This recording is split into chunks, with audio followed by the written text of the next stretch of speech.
Welcome friends. This is the answers explaining session for task 3.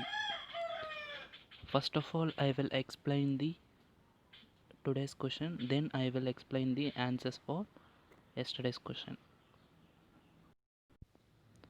This is the first question.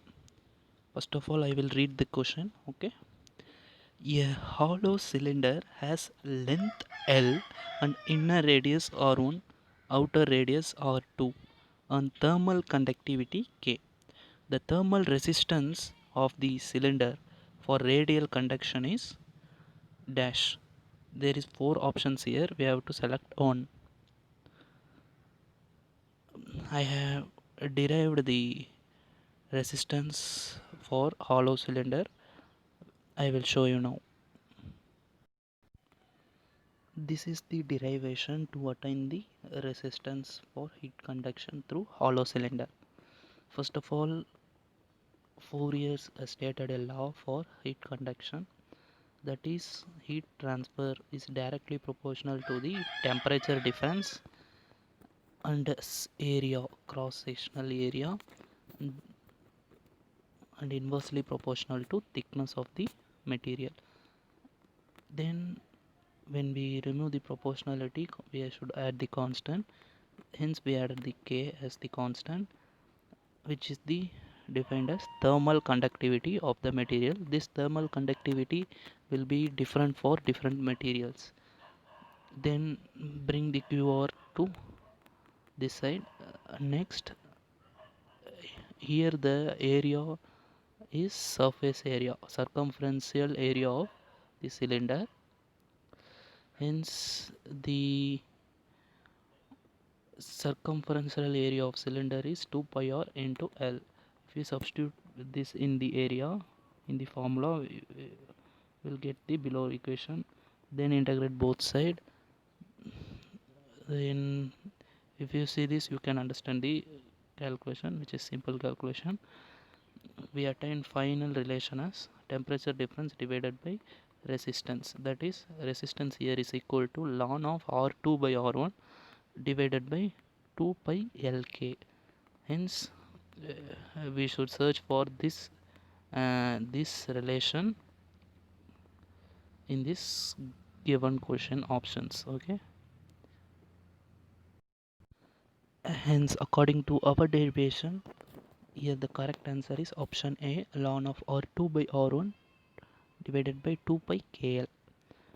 Okay, this is the answer for this question. Okay, now let me solve the yesterday's questions. Okay, here is in the screen is the first question of yesterday, which is from our general aptitude session. Here you can see the sequence.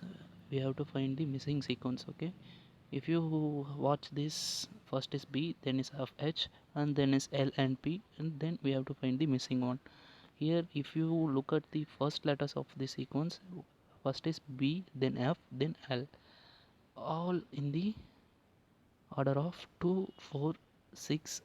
Okay, then the missing one will be the sequence following 6 is 8, that is AB. B is the position of 2, then F in 4, then L in 6, then at 8 position is, you have to count like this. After L, count for 8 times. If you get T, here there are 3 options, hence we have to go to the next step. In between sentence, example FH, here FH, in between, that is F plus 1 letter will give the H.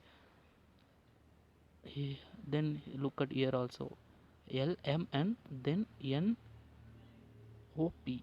Therefore here the correct option is option C is the correct option. Okay, now let me go to our second question. Okay, this is the second question, which is from our topic heat and mass transfer. First of all, I will read the question. Consider a parallel flow heat exchanger with area AP and counterflow heat exchanger with area AC. In both heat exchangers, the hot flowing stream at 1 kg per second cools from 80 degrees Celsius to 50 degrees Celsius. For the cold stream in both the heat exchangers, the flow rate and the inlet temperature are 2 kg per second and 10 degrees Celsius respectively. The cold and hot fluids streams in both the heat exchangers are of the same fluid. Also, both the heat exchanger have the same overall heat transfer coefficient. Then we have to find the ratio of AC to AP. For this question, first of all, if don't be afraid of seeing the big questions. This is one of the simple question. Okay, I have derived this question. I will show it now. Okay, this is the derived one. Okay, consider surface area of parallel flow heat exchanger as AP and counter flow as AC. We have to find the ratio AC by AP. I have separated here hot stream and cold stream, and corresponding given data are written here. We have to find the TC0, that is outlet temperature of cold stream. This question can be easily solved by LMTD method, which is logarithmic mean temperature difference method. For this formula is heat transfer rate, which is Q is equal to U overall heat transfer coefficient into area, then this logarithmic mean temperature difference. We have know that the heat transfer rate of cold fluid will be equal to the heat transfer rate of hotter fluid. Hence, if you equate this, we can calculate the outlet temperature or outlet temperature of the cold stream, which is 25 degrees Celsius. Okay, this is the general plot which has length along x-axis and temperature along y-axis. Parallel flow, to our left side is the parallel flow, on the right side is counter flow. Here you can see that in counter flow the temperature difference throughout the length of the heat exchanger will be same. Okay, here this will be vary. Then by logarithmic mean temperature difference method, we have to find the del Tm.